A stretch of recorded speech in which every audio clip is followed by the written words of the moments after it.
اور حدیث قدسی ہے کہ آپ صلی اللہ علیہ وسلم نے ارشاد فرمایا کہ اللہ تعالیٰ قیامت کے دن فرمائیں گے کہ اے میرے بندے، میں بھوکا تھا، تو نے مجھے کھانا کیوں نہیں کھلایا؟ اللہ تعالیٰ فرمائیں گے کہ میں پیاسا تھا، تو نے مجھے پانی کیوں نہیں پلایا؟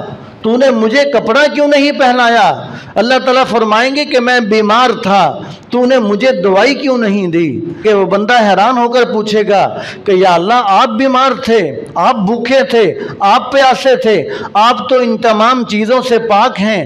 اللہ تبارک و تعالیٰ فرمائیں گے کہ میرے بندے بھوکے تھے، میرے بندے پیاسے تھے، میرے بندے بیمار تھے، تم اگر ان کو کھلاتے، ان کو دوائی لے کر دیتے، ان کو پلاتے، ان کو کپڑا پہناتے، تو یہ ایسے ہی تھا کہ جیسے یہ تمام معاملات تم میرے ساتھ کر رہے ہو۔ اس لیے کہ الخلق عیال اللہ، یہ ساری کی ساری مخلوق اللہ تعالیٰ کا کنبہ ہے۔ تو آج ہمارا یہ حق بنتا ہے، ہم یہ دیکھیں کہ ہمارے ملک کے اندر اگر شہر کے شہر بیچارے وہ سیلاب کی زد کے اندر آئے ہوئے ہیں، تو ہمارا حق بنتا ہے اس کی فکر کریں، کہیں قیامت کے دن ہم سے یہ سوال نہ ہو کہ میں بھوکا تھا، تو نے مجھے کھلایا کیوں نہیں، تو نے مجھے پلایا کیوں نہیں۔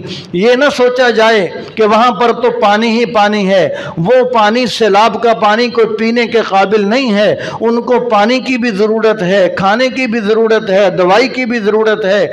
تو لہٰذا جتنا ہو سکے آدمی کو اپنی ہمت کے مطابق ضرور ان کے ساتھ امداد کرنی چاہیے۔ جو اپنی ہمت کے مطابق امداد کرے گا وہ اللہ تبارک و تعالیٰ کے ہاں ضرور بھی ضرور اس کا اجر پائے گا۔ جو طاقت کے بقدر امداد نہیں کرے گا وہ اللہ تبارک و تعالیٰ کے ہاں مجرم ہوگا۔